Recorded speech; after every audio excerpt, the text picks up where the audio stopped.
Nearly 600 veterans are put at risk after a dentist working for the Tomah VA failed to follow standard infection control procedures for up to a year. And now the medical center is offering free screenings for the veterans to test for infections like hepatitis C and also HIV.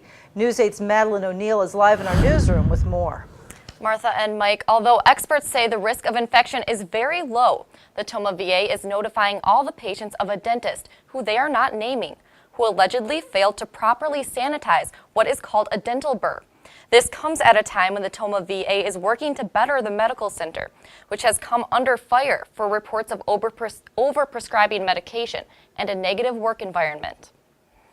The Tomah VA Medical Center has been undergoing a major overhaul. There was a culture issue here. Part of that change, Acting Director Victoria Brom says, is weeding out employees that put veterans at risk, like one of their dentists who, according to VA administration, knowingly went against the VA standards from October 2015 to October of this year. He had a replacement dental assistant. She noted this particular instrumentation being used. She reported it the next day, which is October 20th, to the dental chief, who reported it to senior leadership the next day.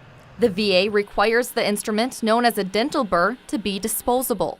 He brought in his own burrs and cleaned them with a Virex solution soak and a wipe, which is just nothing we endorse. Not only is that against VA standards, but the president-elect of Wisconsin's Dental Association says that's no longer general practice. No dentist could claim that they didn't understand or didn't know the rules. Since the 1980s, when HIV was a big deal, all dentists are expected to absolutely wash their hands between patients. Instruments go through sterilization or are disposed of. The 592 veteran patients who were treated must now be screened for possible infection. We are testing for hepatitis B, hepatitis C, and HIV.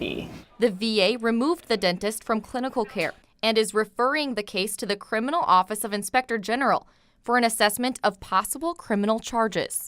During all of the orientation, he used our equipment, he used it appropriately, so it was very purposeful from what we found in our investigation that he knew exactly what he was doing and preferred to use his own equipment against procedure. The dentist's assistant is also under VA administration investigation for not bringing the matter to light. All 592 veterans are being notified by the Tomah VA either by letter or, in the case of the 54 who had bridge or crown work, they're being notified by phone call, because those who had bridge or crown work with the instrument the dentist used would be slightly more likely to get infected. But again, that risk is still low. Thanks, Madeline. And so far, there are no reports of anyone becoming infected.